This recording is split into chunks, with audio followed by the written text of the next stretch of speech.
listeners, if you're new to the podcast, welcome. If you're returning, thanks for returning and listening.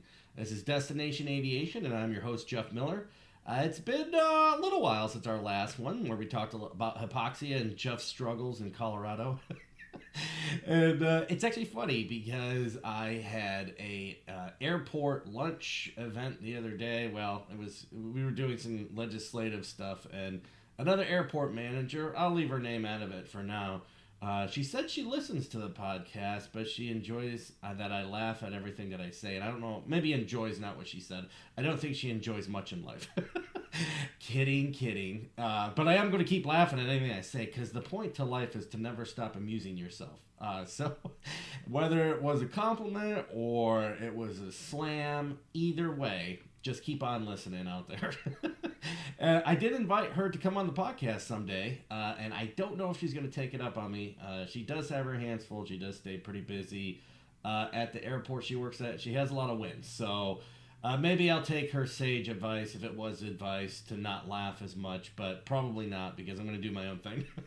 Anyways, thanks for coming back and listening. I really appreciate it, and thanks for tuning in again for the first time. As I said at the top of the show, I think we have an exciting episode today. We're speaking with a friend of mine, but another airport executive director, manager, CEO, all good things. We'll get into it. But Mr. Derek Martin of the Erie International Airport in Erie, Pennsylvania. And without further ado, we're going to jump right into the interview here, and then we'll have some closing out comments, as we always do after the interview. Paging Derek Martin. Oh, paging Derek Martin, will you please come down to the podcast desk? I started my career not in aviation, but working for the Hertz Corporation. Okay, well, I started recording because in this podcast right now, honestly, Derek, you've been so on top of it. I didn't have to really say anything. So as I started recording this, you've just already started rolling. And quite honestly, this podcast could probably be like 3 seconds, because you just hit boom, boom, boom, everything you were supposed to. So we did the introduction for you, Mr. Derek Martin, but welcome to Destination Aviation. Great to be here. Yeah. Well, thanks. We appreciate it. We appreciate someone of your caliber, getting down to, the level of our show. Now, Derek, I have alluded to the listeners that you manage the Erie International Airport, but I'll be honest, I think we've known each other at least, what? Has it been a decade now? I don't know how long. Yeah, I think it's a decade, yep. Yeah, a decade. Okay. And I'll be honest, after looking at your resume, I was like, well, this guy's doing a lot of stuff. I know of the Erie, but I didn't know of some of it. So I don't know if how you want to start off. You just want to talk about what you're doing now? You want to talk about how we got together? Or, and I mean together, I mean as friends. But what is, what brought you to Erie? What's your history? And then anything else you want to talk about? What's your favorite airline snack? So I'm going to leave the mic to you for a second, and you start wherever you want. So I started my career in beautiful Rockford, Illinois, working for the Rockford International Airport Authority, and it was a primary cargo airport, and I was tasked with bringing passenger air service there, so I brought passenger air service. I built an FIS so we could do international trips out of there. Oprah Winfrey took her whole team to some international destination, and instead of flying out of O'Hare, they came to beautiful Rockford, Illinois. Really? Yeah. That's a kudos right there to you. Oh yeah, a little Oprah action. So what we did was we put the infrastructure in place. UPS ran their second largest sort facility in the United States out of Rockford. They're obviously their largest in Louisville, Kentucky. But we put the infrastructure in place now that you see that development and growth from Amazon out at Rockford. Without what we did in place, that wouldn't be able to take place at this time. So that was a key component. And then, I continued to move through my career. I moved to Oregon, worked at Klamath Falls, the airport director. We had the only F-15 fighter training base in the world, so we had 22 sorties there, and they were loud, but the locals called it the sound of freedom. It was also funny when we had people from San Francisco move up. They write a letter to the editor and say, "Those planes are noisy." We don't like the sound of freedom. They didn't like the sound of freedom, so the locals were right back. The noise was here before you got here. You don't like it, leave. So it was classic. But anytime we got a noise complaint, give it to the military because it was their F-15 aircraft. So they put on their nice little uniforms and they go knock on the first citizen's door. I understand that you have a complaint about the noise. Oh, no, we love you boys. We love you boys. That seemed like you had a good setup. It was classic. So it was interesting. So I was actually at our annual conference in beautiful Philadelphia, and I ran into a guy that went to my high school. He was working for AAAE at the time, and he introduced me to two people from the Port Authority, New York, New Jersey, Maria Bordas and Bill Dakota.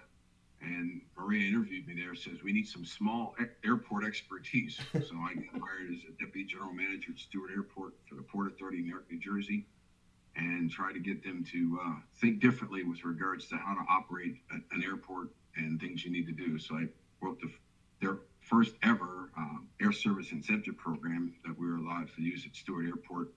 Had $143 million in infrastructure improvements. Redid the runway, both runways, and taxiway system.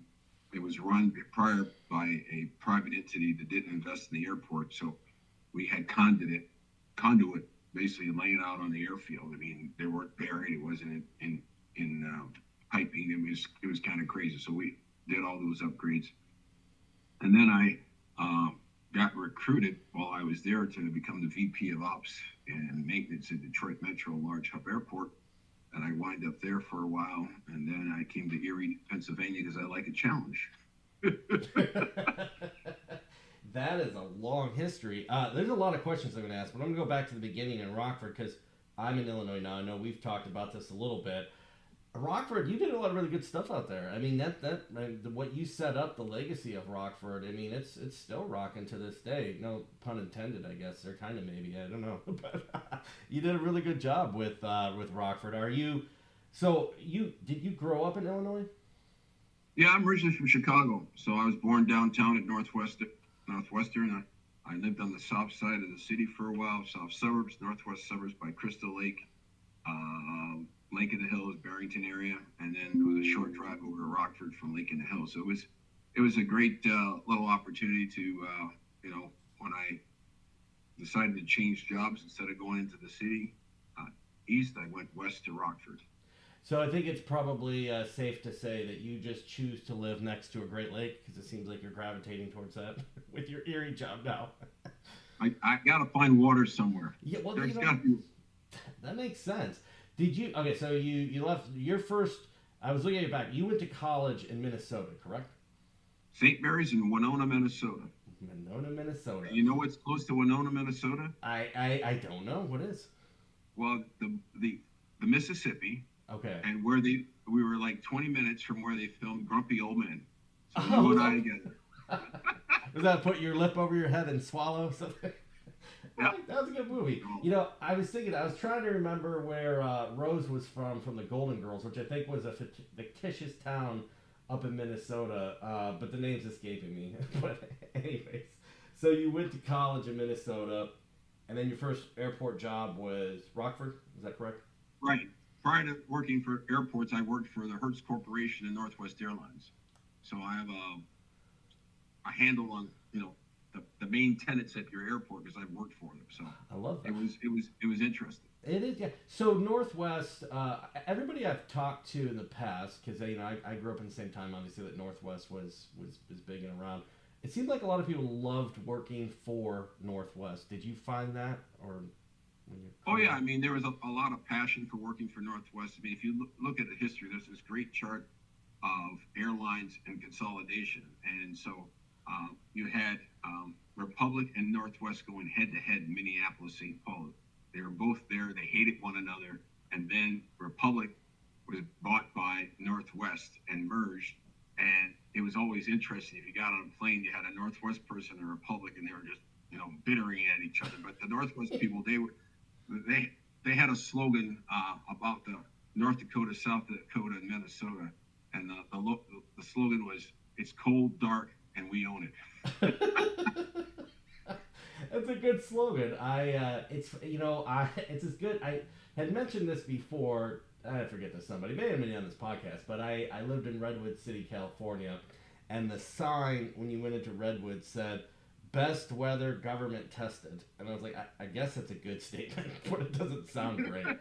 And it kind of reminds me of your slogan there. So did you know, or do you know, the head, I don't forget his name now, you probably remember, but who Trump has nominated to be the head of FAA? Because he was from Republic, right? I think he's the CEO of Republic. I don't know if you ran into Yeah, but that's the new Republic. Oh, it is? Okay, so this is separate. That's the regional carrier person. So when I was there, the chairman was Richard Anderson. Then he left the industry for Northwest, and then a year later, he joined Delta as the CEO, and then he had the marriage between Delta and Northwest together. So it was interesting. He was a down-to-earth man, and he's the kind of guy. If he was flying out of town, he'd come to the airport early, meet with the local staff. He would not fly in first class seat. He would fly in the cockpit with the crew. Really? I mean, his kids went to public school in Minnesota, and Minnesota had great public schools. So when he moved down to Atlanta, he says, "Your public schools are not up to stuff. You guys got to get this."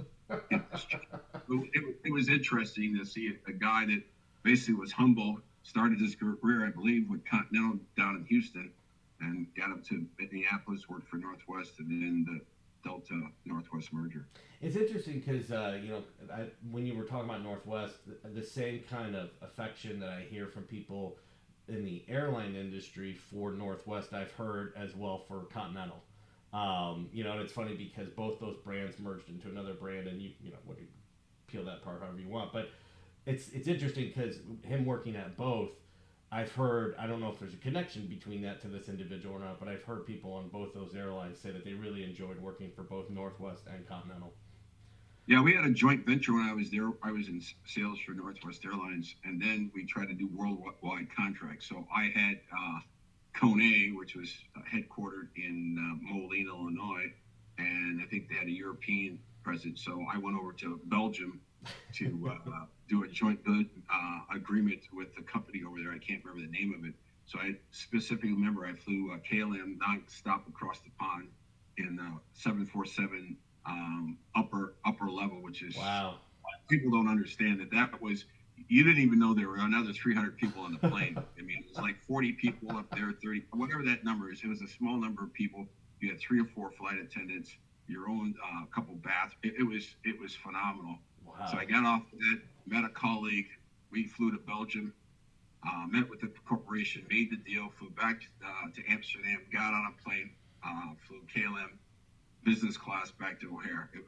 Wow. It was crazy, yeah. I envy that story. I've never been able to actually fly on a 747. I've obviously been on them when they've been at the airports I've been at, but never been able to fly, especially on the upper deck. So I envy your story there because that sounds pretty cool.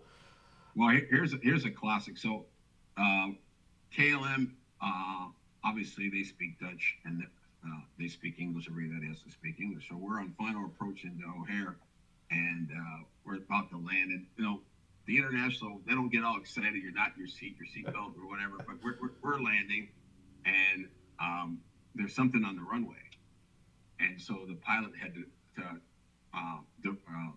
divert. Abort the landing, and he was so pissed off. Then he had to get back in the pattern and land. He wouldn't speak English anymore. It was all Dutch. I have no idea what he was saying, but the tone of his voice was not happy. So, well, plus he had to wear those wooden shoes when he flies, so I'm sure that pissed him off too. They're a little uncomfortable. Yeah, just a tad, right? I bought my mother a pair of wooden shoes. I grew up in Michigan, and I think Holland, Michigan, they sell wooden shoes. Oh, I know Holland, yeah. Yeah, right. And I got her a pair of shoes. Yeah. And she was like, oh, thanks. And I was young, so I didn't really understand the idea of a wooden shoe. Didn't give much flexibility. But no, that's an amazing story. Okay, so you're in Minnesota. Now, your degree, what exactly did you get a degree in? Did you, at that point, were you even considering any aviation realm, or what was your thought? Well, I got a degree in accounting. My life's pursuit was ice hockey. So I basically ended my college career, and I started refereeing ice hockey in a thing that's called the United States Hockey League. So there was teams in Iowa, Wisconsin, and Minnesota, and I would drive across those wonderful places, blowing my whistle, trying to increase my opportunities to get to Division I college hockey in the old WCHA, Minnesota, North Dakota, Michigan Tech, those schools, Marquette. And then I started working minor pro hockey. And while I was doing that, I started working in the travel industry, working for Hertz Corporation. And when I was working for Hertz, a guy told me that, we have a job opening at Northwest Airlines, you should apply. So I applied, and I got hired. And then when I was at Northwest Airlines, Bob O'Brien from Springfield Capitol Airport called me one day, and he said, the planning department told me that I needed to convince you for new air service. He said, if you can't convince Derek, it's not going to happen. So if you remember the old days, they had something called management by objectives. He was not one of my objectives. He calls me on the phone. He says, this is Bob O'Brien, Capitol Airport. The planning department called me to talk to you. I said, well, I don't think you have a market, but I listen. That's the first thing I ever said to the guy. And so I drove down to Springfield, get to his office. He's got the mayor of the city in his office. We have a chat. And his plan was he wanted nonstop service from Springfield to Minneapolis, St. Paul. So for the listeners to understand, Springfield, only traffic back in the day was on Trans-World Express, TWE, down to St. Louis, which is about 100 miles via car, short distance on a plane. And then all their traffic, for the most part, was going southeast. And I said, nobody's going to get on a turboprop to go to Minneapolis, to get on a jet to pass the city that they flew to go to Florida. It's not going to happen. Yeah. I said, if you want Northwest service, the only thing that makes sense is we have a hub in Memphis. You fly nonstop from Springfield to Memphis to everywhere you want to go in that hub. It was a big Northwest hub at the time. And so we got the service. It started off going well. The beautiful 9/11 happened. And shortly thereafter, he got hired in Rockville, Illinois to be the new airport director there. So I called him up on the phone to say, great meeting you, good luck, Godspeed. And he said, what do you mean by good luck? I said, well, Rockford, I used to represent Hertz Corporation. That was my territory. Northwest had pulled out of Rockford, so they had no passenger service. I said, my current airline was the last airline to serve that market. American United had bus service down to O'Hare on a motor coach. And I said, it's a tough market. He says, well, you should stop talking that way. You'll be working for me soon. And I started to laugh. I was like, okay, sure. I wasn't trying to get a job. I was just saying, so long. Right. So we met at a restaurant not far from my house. He asked me how I would attack air service there. I told him, he says, put that in writing. You'll get an offer from me in 24 hours. Okay. So that's how I got on the airport side.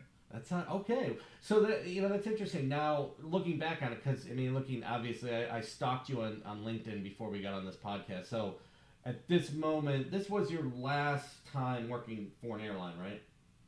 Yeah, that was in 2002, I believe it was. Do you miss it at all? Do you? I mean, looking back on it, is there more you thought you could have done with it? Or are you happy with the decision? I mean, obviously, we look at the decisions we make in life and try to decide, did we like that? Did we not like that? And I look at some things, and I'm happy with the trajectory I went on, but there are moments, I did work for Midwest for a while on Great Lakes, and there's moments where I'm like, I wonder what that could have turned into. But what about you? What are your thoughts on that?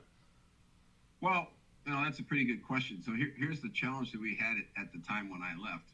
So we had 9/11 happen in 2001. After that happened, got an email from I don't know if it was the chairman or the VP of operation. I think it was the chairman of the airline at the time. Says, obviously these devastating things have had a negative impact on the industry, and you'll find out from your boss next week if you have a job. We're laying 10,000 people off. Like, what? What's going on here?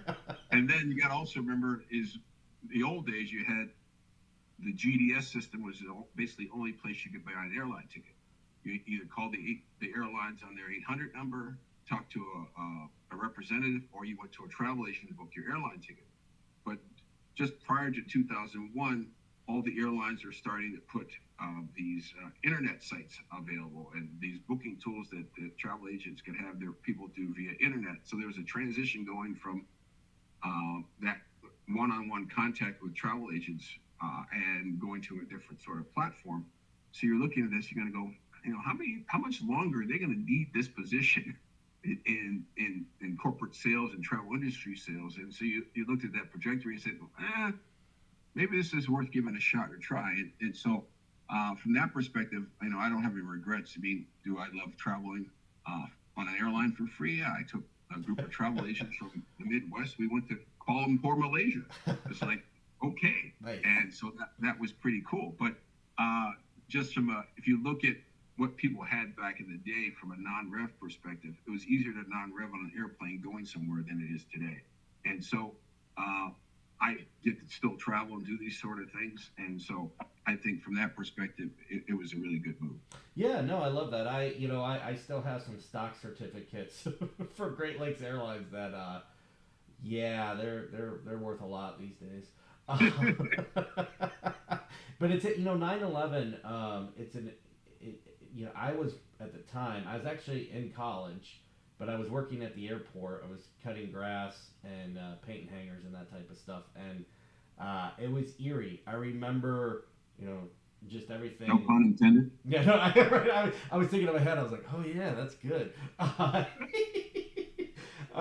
But no, I was, everything was just quiet, and the skies, you used to seeing planes up there and the trails behind them and stuff, and I just remember this kind of around the airport, just nothing happening, and nobody knows what's going to go down, and then, the National Guard coming in. It was such a weird time, and the same even for me, because I'm like, I'm going to start my career in this industry, and yeah, I like the time period right now where, you go and talk to students and you tell them, because most people read the same. When I started, I want to be a pilot.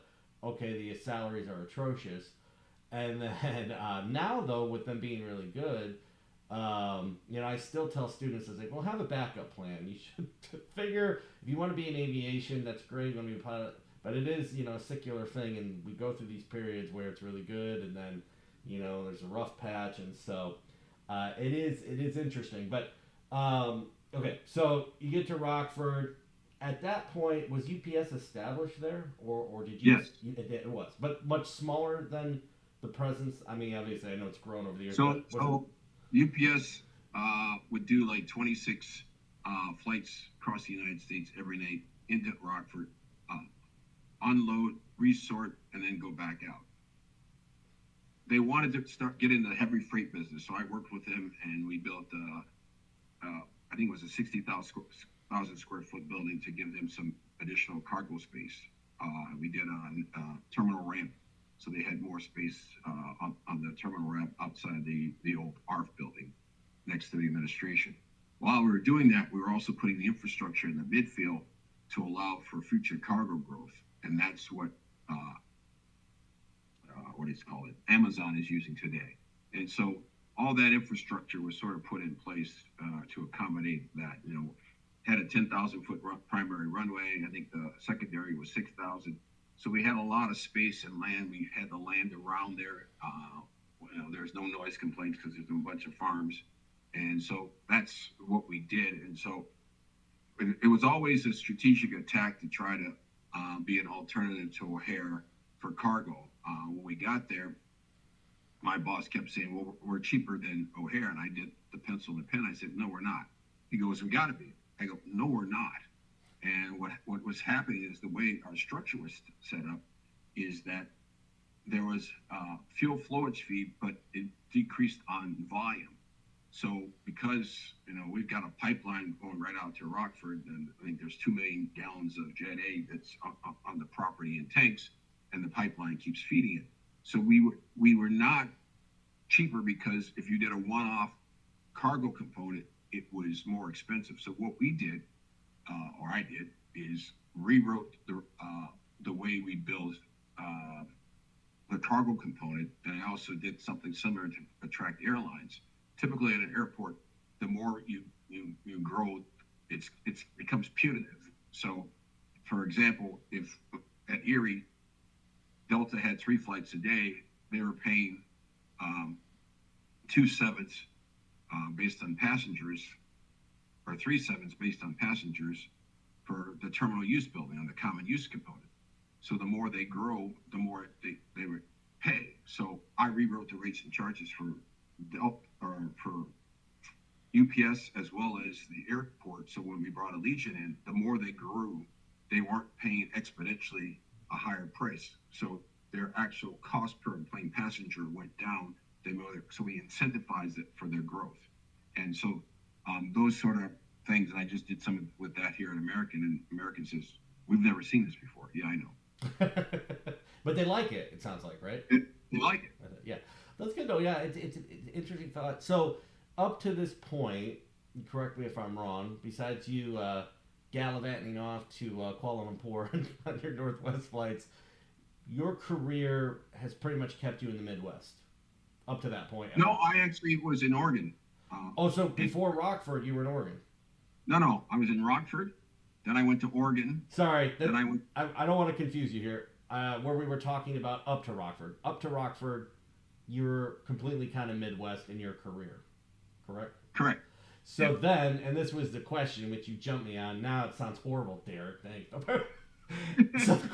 So that's, in my mind, culturally, and because I grew up in the Midwest, it's a little bit of a leap to Oregon. And so what, you're in Rockford, you're having some wins. This guy convinced you to go into airports. You've decided, you know what, I want to expand this, or what made you jump from Rockford out to the West Coast? So it was a combination of two things. So I had spent early part of my career refereeing ice hockey, trying to become a professional ice hockey referee, and I did that for a while. But I said, I look at my peers, and my peers, they got out of college, they started working, and they were further ahead than I was. And so I wanted to make sure that I could continue to grow and not be pigeonholed as the air service development. So while I was at Rockford, I became the pseudo number 2. So I built the FIS. We transitioned our ARC to the city and not have that payroll. So I went to Oregon to become the airport director because nobody's can take the title away. They all said, well, you've never done this before. Well, you can't say that anymore. So I went to become the airport director. Excuse me. And, it was different. Going from Chicago to a town of 30,000 people is a little different. Now, it's interesting because before you peeled out of here, it was a brief comment you made, but I'll say up front, switching from a city fire department to privatize, that's a big undertaking, Oh, no, it was our staff that we had, because they did multiple things and giving it to the city. Oh, okay. So you took it from the airport, gave it to the city. Yeah, so that's easier then. Okay. Yeah, what was really easy is that they already had a fire department on our airport. Yeah, that's perfect. So, yeah, on the south side of the airfield, adjacent to the ramp, they had a firehouse. So all we had to do was give them the equipment and get them our certified. So it wasn't a heavy lift. It's just, So you moved out there, and at this point, and I'm going to stop for a second because I do want to say one thing, because you've mentioned it several times, and it's so interesting that I kind of want to save it towards the end of all this, but your ice hockey and what you're doing there, because you've talked to me about it in the past, and I always find it very interesting, and I do want to touch on it, but after we get through your airport stuff, because I there's a lot of questions I have about it, so I just want to throw that out there. But okay, so you're in Oregon, and then you're the airport manager or equivalent of that, running which airport is it? Klamath Falls. Klamath Falls. And did you have air service there? Yeah, we had Horizon Air nonstop. I think we had 3 daily nonstop to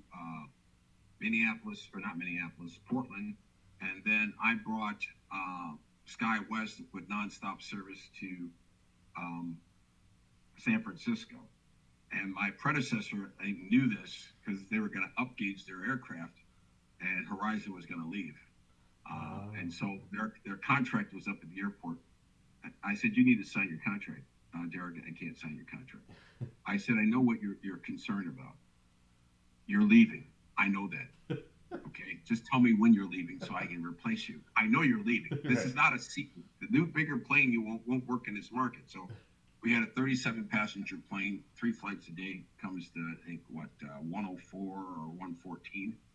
If you replaced it with 2 of the 76 passenger jets, you just added another 40 seats to the marketplace. If you try to do 1 for 1, you're now at 2, so you've added 100. It was not going to work. So I knew they were leaving. I said, the agreement basically says, if you fly here, you pay. You stop flying, you don't pay. Really, Derek? Yeah, okay, we'll sign that.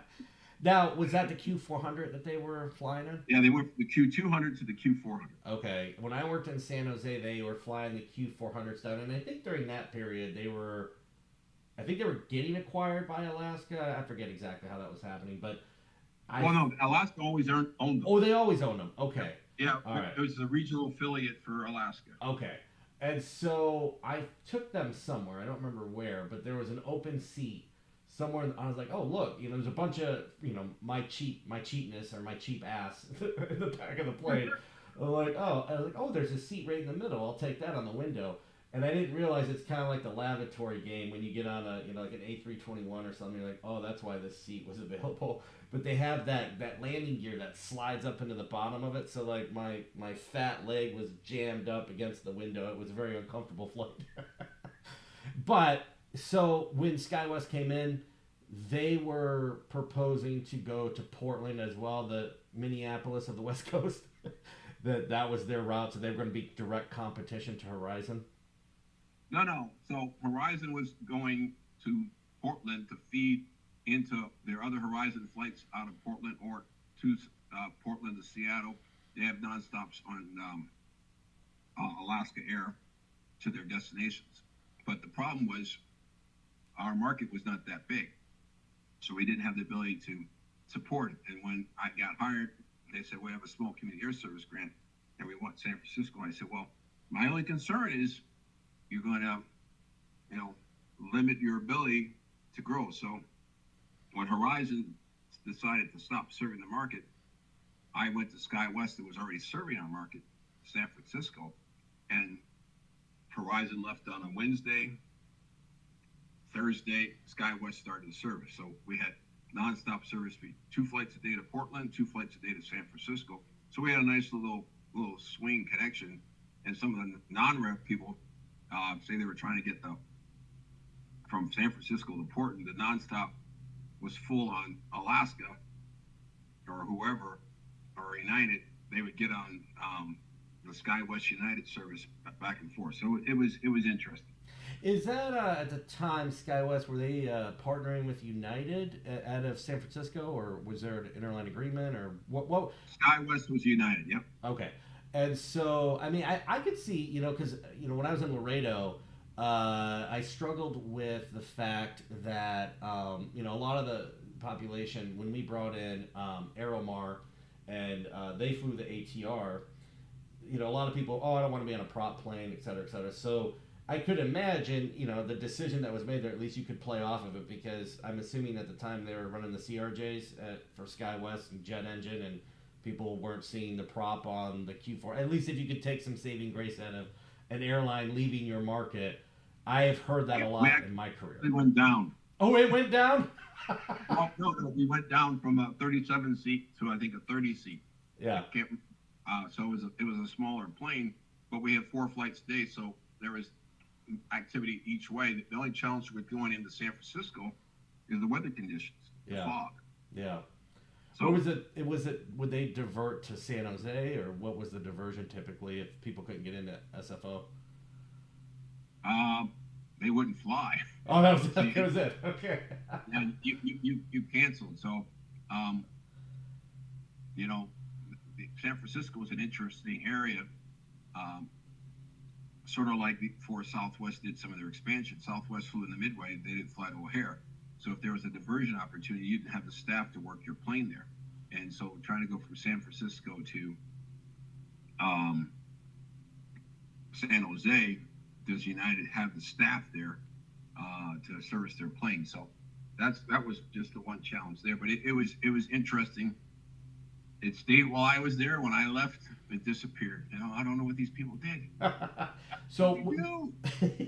So when you moved out there, do you like living in Oregon? Did you be comparative to being in the Midwest? Well, that's actually interesting. So when I interviewed for Klamath Falls, I'm in the interview, and one guy says, "Do you hunt? No. Do you fish? No. Why do you want to move here? The job." Right. So, it was different, but I got involved in things. So back to hockey, they had an ice rink there. I helped with their youth development program. At one point, I became the high school coach. So I was the hockey director at the ice rink. I was a director at the airport.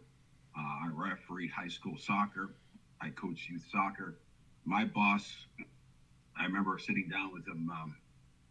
First thing I said, "So I bring a new airline to town. Who gets credit, you or the mayor?" He goes, "The mayor." I asked him a couple other things, and he says, "We have a staff meeting on Monday morning, 9 o'clock downtown. Be here with all the other department heads. It's your department. Run it. If you need me, call me. If you don't need me, don't bother me." Seems like sound advice. It was great. And then he didn't like people that tried to do an end around. So if somebody wanted to meet with him and he gets to their office, he says, "Well, I got this concern at the airport." And the first thing we say, "Well, did you meet with Derek?" Or if there was something in another department, "Did you meet with that department head?" "No." "Well, why are you meeting with me?" "Go talk to them. Don't bother me. That's their deal." So, but he also said, if you're involved with the community, doing things, do whatever you want. So high school stalkers started at 4 o'clock. So if I was in town, I could leave my office at 3:30, get there, referee the game, no problem. But we had 2 schools that were in California, which is 30 minutes away. So I'm leaving my place at 3 o'clock. So it was one of those things that he wanted to have the city staff out in the community doing other things, so people don't think that they're getting rich off of us. That seems fair. Because Oregon itself, right? It's their claim to fame, besides the Goonies, is what 2/3 of their coastline is protected, right? In Oregon, they're big, probably. Yeah. The other thing is, there's a lot of so it was 45 minutes from Crater Lake National Park. Which wow! Is absolutely gorgeous. Yeah. The redwood forest was an hour and a half drive over to California. So you're driving through these big, huge redwoods. You're like, holy crap! And so it was a neat outdoor experience. They have a thing called American Leadership Forum, and they have them around the country by states, and they take people from different parts of the states, they bring them together, do some leadership stuff, but at the end they want you to come up with something that's going to help Oregon in the future. So we traveled around the state. When we had a trip, we went someplace where you could do whitewater rafting, and that sort of stuff. Our first week we did mountain climbing and out in the wilderness. So you really got to see the different parts of Oregon and what it had to offer, and the different personalities. I mean, it was actually interesting. East of the Cascades was warm and sunny. West was the rainy part. So some people say, "Well, you got rained on all the time." No, I never got rained on because I was on the east side. I was at Klamath Falls is considered high desert. Yeah. Were you in that part that Idaho wants to annex? Is that area? Could be. All right, I was going to say, they want to take some, they want to move west into Oregon. No, did you find in your transition from, because your official title at Rockford was, you were deputy director, or what was your official title there? Deputy director. Deputy director. And then you moved into the number 1 spot. Did you, and as someone who moved into the number 1 spot in Laredo, there were times where I was like, oh wait, I guess I have to figure this out. Did you just hit the ground running? Was there anything that you're like, or did you take anything you're like, I didn't really like the way this was done at Rockford, but that's not necessarily the track I was going. I want to do it here. Like how did you feel going into that top spot? Was there any thoughts beyond just like, yeah, I got this, I'm just going to keep rolling, or how did that go? Well, it was actually interesting because Rockford was small. Klamath Falls was smaller. And so when I got there, I had administrative person, Linda Tipper, who had a master's degree, run the office. We sent our payroll, all that other stuff went downtown. Then we had an operations manager, and I had 2 guys. The military did the snow removal and the ARF component at the facility. So what it allowed me to do is I learned a lot of stuff, and I'm really good at getting money. And my director op says, I don't know how you do it, but you always keep getting money. And he says, you keep getting it, I'll spend it. I said, I know you will, Bill. I know you will. And I said to Bill, you'll have forgot more about operations than I'm ever going to learn. And so, I relied on his expertise, and I did things that tried to make the airport move forward. The runway rehabilitation project was talked about over 2 seasons, and keeping the military there. I said a quicker way to do it, cheaper because they had to pay their fair share, is to shut down the runway and make it a construction zone, and take the taxiway that was parallel and make it into a temporary runway. And we did that. We changed the thresholds, all that stuff, got the FAA buy-in. So the military moved to Idaho, back to Idaho. Back then. And people were not happy because they didn't have that airport noise. I remember the manager from Idaho called. He says, don't you get noise complaints down there? Oh, no, it's the sound of freedom. He says, these people up here are going nuts. That's it. It's interesting. So, if I'm hearing this correctly, your noise situation in Oregon was fine, and Idaho not so well, right? Right. I'll be honest, I would have thought the exact opposite. Yeah. But, hey, what do I know? Maybe sometimes it's hard when you're in your militia in Idaho if you have too much noise above your head. Kidding, we love Idaho. Anyways, so at this point in your career, how long were you there? How long did you stay in Oregon? I was in Oregon for 4 years, I think it was. 4 years. And what made you, where did you leave for, was this to Stewart? Well, you said you went to Philadelphia, you had a conference, right? Yeah, I left there to go to the Port Authority of New York, New Jersey. And so you want to talk about yeah, contrast. Yes. Oregon to New York City. I love that. Here's my first day at the Port Authority. This is classic. So I have an executive job. So they start me off in orientation before somebody comes to get me. And so I moved from Oregon to New York. I have no idea. I'm staying at a hotel, so I've had to figure out to get the train from where I'm up by Stewart Airport, get into Manhattan, and get to the Port Authority offices. So I get there to make sure I'm there at least a half hour, 40 minutes early. I'm there doing the thing. So we're in a room, and they're throwing, these pamphlets around like it's, let's make a deal. And this one gentleman showed up a little late. He was like 3 or 4 minutes late for the start of the meeting.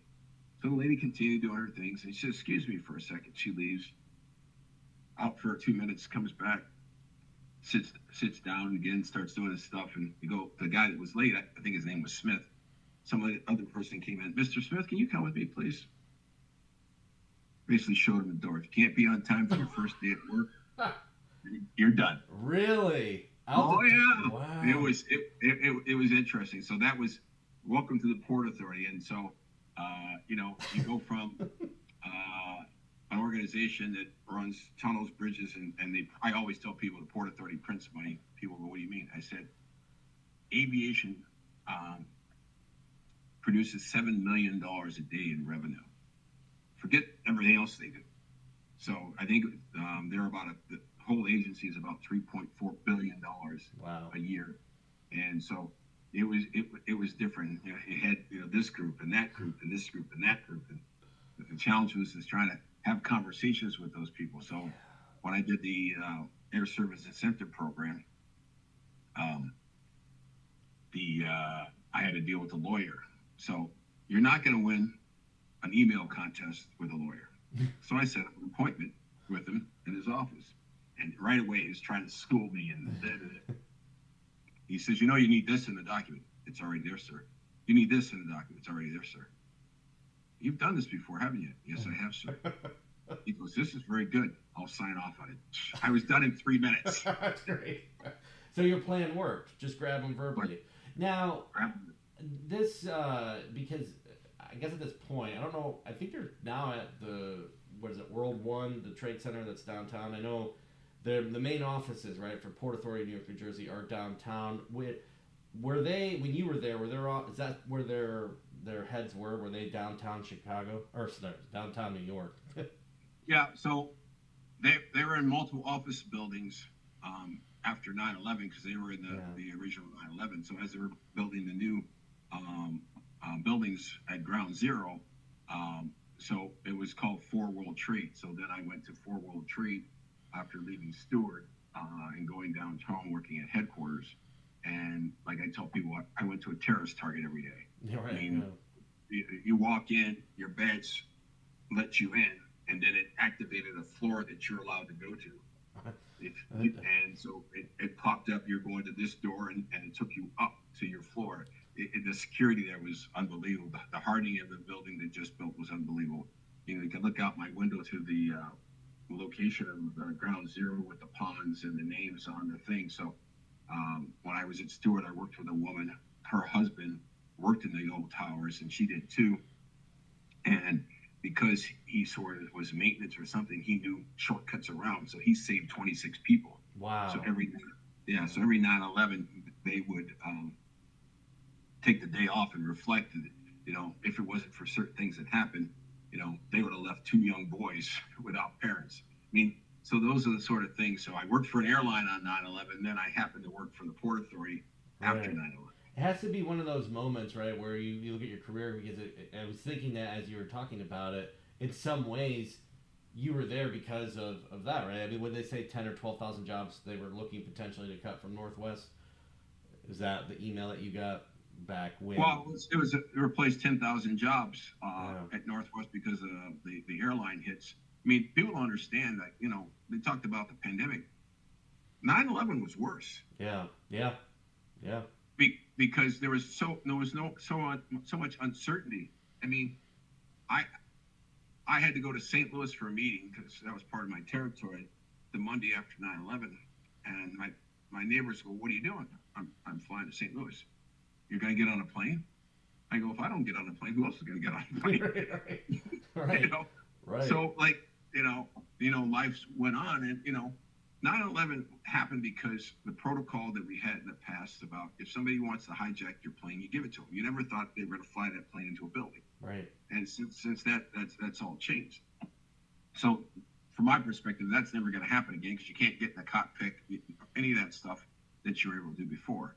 And so the other thing is people don't realize the terrorists got on a plane with things they were legally allowed to carry on a plane. It's not like they smuggled it on the plane. Right. There's no smuggling going on here. Right. They got on a plane what they were legally allowed to carry on. So those sort of things and changes, people don't know. I got 10 minutes. Oh, we could go as long as... Oh, you actually got to get out of there in 10 minutes. I was just saying, I can go as long as you want. Yeah, I got to call at 9. Look, you're cutting me short here. All right. Before we... Short? Yeah, you're cutting me short. Look, you're such a good guest. You got so much to talk about. And I can come on again. No, okay. All right. That's a fair deal. All right. Well, then let's... Okay, so you're at Stewart. You were running the Stewart Airport, right? You're the manager there. Deputy General Manager, number 2 at the Stewart Airport. Number 2 at the Stewart Airport, which just changed their name, right? Was it Hudson Valley? Or I forget what they're calling themselves now. But they're not Stewart anymore, right? I think. I think they're New York Stewart Hudson Valley. Okay, Hudson Valley. All right. Something like that. Because close to West Point, right? That's where the West Point... Yep, not far from West Point. Yep, okay. Absolutely. Fantastic. So we have a military presence from the Army, the Marines at the airport. All right, fantastic. Well, since you're leaning into your Northwest days and you're pushing me and making me board the flight here quickly, Stewart, let's do a 30-second synopsis on that. You were there, you enjoyed it, you learned any quick successes you want to say? Well, the quick success was the 2 things, the Air Service Incentive Program and rehabilitation of the infrastructure, getting approval of $143 million to do the runways and taxiway systems and the lighting. Okay. That might not sound a lot. No, it's but it wasn't coming from federal funds, right? Because we didn't have that much entitlements. So the profit from the Port Authority, other airports funded that project. Wow. So I had to work with the different entities at the authority, like the chief engineer. He says, "You're going to be amusing. I'm going along on the ride of it. This should be fun. So, because I rocked the boat. Love that. Okay, Yeah. so from there you jumped to Detroit, or what was the next stop? Yep. Detroit, Vice President of Operations and Maintenance in Detroit. Detroit, my home state. My home state. Yep. So we had a lovely incident that happened at Will Run, our secondary airport. The University of Michigan was flying off to Washington, D.C. for the Big Ten tournament. The pilot of the board at takeoff went through the safety zone, the lights, the grass, the fence, and a road, and ended on a culvert. I remember that story. I remember that pop. Yep. That was you were there. That was your. That was me. That was you. So we've gotten to the bottom of it after all these years. All these years. So the NTSB was there and all that other stuff. And the only reason this was big news is the University of Michigan basketball team was on the plane. Yeah. And otherwise, because there was all this rumblings. I remember we'd go to the board meeting, and I normally didn't talk. So I asked the CEO to let me talk. And I basically said, we had an incident happen at the airport. The tower was shut down because of 60 knot winds. Our staff was ready to go at the fire base. The requirement for response to an aircraft incident is 3 minutes. Our people were there in 45 seconds. There was no injuries caused by the flight. The only injury was a player getting off the plane, scraped his leg and needed stitches. And mutual respond and yada, yada, yada. And everybody's like, wow, you did a good job. Yeah, that sounds amazing. And there's so much I could peel back from there, but your clock is blinking at me here, so I'm just going to jump right to. So from there, you went to Erie. Is that correct? Erie, Pennsylvania. So I come to an airport that I didn't realize at the time had the second highest cost per plane passenger of any airport in the country. That's right. I forgot about that too. Cost per enplanement. Cost per enplanement. And so what was interesting was we were at 26.27 and Newark was at 26.77. So we were 50% lower than Newark. We should be nowhere near that price. And so, we had a little bloated staff. We had people that were, making up their own rules, working overtime and claiming that it was a regulation. And I said, no, it's not. What do you mean? It's not a regulation. And you've had some really. I'll start with get together quick. But I worked in Pittsburgh for a while until my ticket was punched there. But we never worked. I don't think you were in Erie when I was there. I think you came in after. No, I came after. And then I got here in 2018. But you've had some nice successes there, Breeze, right? You've been picking up a lot of service. Yep. Yeah, I got American to add another frequency. I got Breeze. We lost traffic because of the global pandemic. But we've had some success and hopefully have some continued success with Breeze. I'm hoping they're coming back with Orlando's year round. Tampa is going to start 3 months earlier, so 7 months next year. And then I'm trying to get them to take Fort Myers, and my wish list is Viva Las Vegas, baby. What would that, I guess, in your mind, nonstop, right? So one of those carriers, like an Allegiant type. I'm not going to dive into your secrets there, but is that you're looking for nonstop to Vegas, right? Well, Breeze could do it. I mean, Breeze can. They have the capability to do it. It's just, with the global pandemic happening, and now we've got the tariffs. Their planes are finally assembled in Mobile, Alabama, and so are those parts and services getting in sourced so they can do that. Breeze is expecting a new plane every month going forward, and so we want to be part of that distribution of that aircraft. No, absolutely, that makes a lot of sense. So I know your time's tight. I keep saying that, so I'm going to make this quick. A couple of things. So you've been in the news. One, you had a pretty hellacious winter, right? You got a ton of snow, correct? We had the second highest snowfall in the country. We were at 111, 112 inches. Syracuse was 115. I think they cheated, but that's another story. Now, I apologize for not knowing this, did you get the Balkan Award this year, which is the award for people that don't know for snow removal at different categories of airport? Don't make me cry. I think there was a conspiracy. Can't let the president win the award. That looks shady. You are Mr. President. You're president of the Northeast chapter. We didn't even, there's so much to touch on. But I do want to say, though, because you've had so many successes up there. I know the Sea Wolves or John Oliver's thing. He's going to rename those your AAA baseball team, or is it Double A? I forget, but Double A, yep. Double A baseball team. All right, so your John Oliver is going to rename that for you. And then on your end, the ice. I talked about this. I have to get on it. Are you still your love for hockey? Can you just quickly synapse that for me, or synopsis? Sorry, not synapse my brain, but synopsis for me. So I grew up in Chicago. The Blackhawks were on free TV. You know, I fell in love with Tony Esposito. My mother indulged me to go wait in line to get his autograph. And when I got there, I never said anything. He signed my thing, and you know, I went away, and you know, I learned to play hockey at I think it was called Lake Meadows, which is like 30th and on the south side by King Drive. There was a little development there, and in the summertime there were tennis courts, in the winter there was outdoor hockey, and I just love the sport. And so, as I tell people, ice skates before airports took me around the world. I mean, I love that. I've been to Switzerland, I've been to Sweden, I've been to wow. London, England. I ran a hockey school in London, England, really? for a couple summers in a row. So I mean, that allowed me to do some traveling that I most likely would not have been allowed to do. So I've been fortunate from that perspective. Wow. Yeah. No, it's amazing. You've talked about it in the past, but I didn't know about the London stuff and everything. You're leaving me with so many tidbits here and the listeners. So much for more. Yeah. So much for the next time. We got so much to talk about with Mr. Derek Martin, President Derek Martin, everything inclusive there. Anything at the end here? I really appreciate you coming on the podcast. Anything you want to say I didn't ask real quick, or allude to next time? All I can tell you is, as you've gone through your changes in your career and those things, you know, one chapter ends and another chapter opens and begins, and you try to figure out what you're doing and how is it coming along. And there's a great quote that says, "People come in your life for a reason, a season, or a lifetime," and you just need to figure that out as you go through this. I love that. Do you know who said that? I do not. Okay.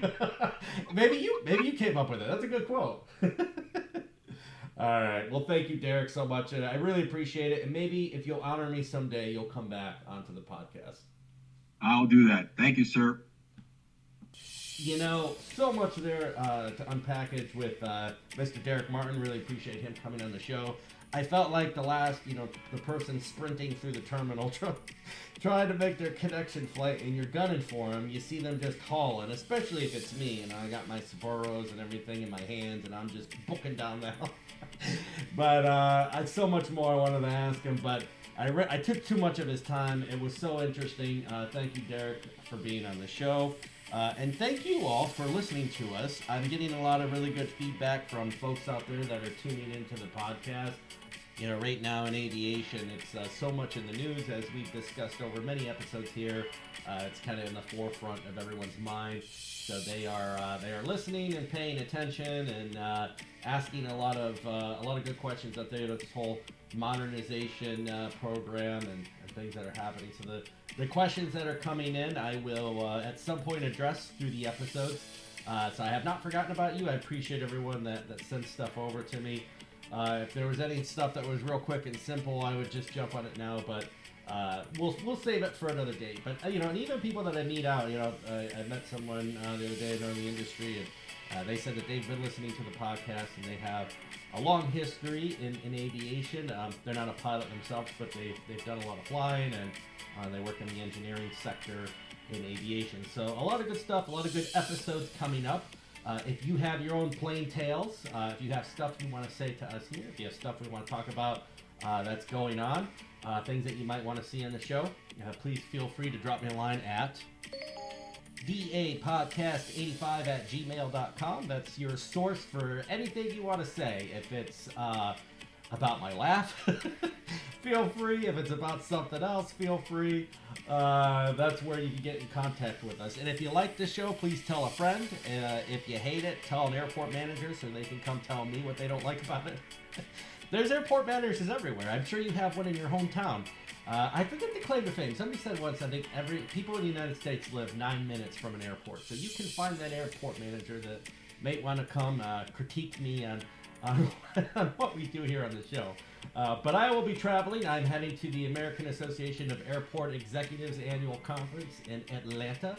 I'm looking forward to it. It's always nice to run into people in the industry that I know and get a chance to just discuss things. And sometimes, off the record's always great conversations. And invite those people to come onto the podcast because maybe they're off the record, wants to be on the record. Who knows? But no, it's always a struggle because Illinois in the summertime, we've hit our peak season here for at least me of enjoyment with climate and whatnot. So, going to Atlanta, love Atlanta, but in June, I would take Illinois every day over the week over Atlanta in June. But anyways, looking forward to it. Looking forward to catching up with some people. If you're there and you want a podcast sticker, I'll bring some with me. Come find me, and I'll hand one over to you. But until next time, my friends, I will see you down the runway.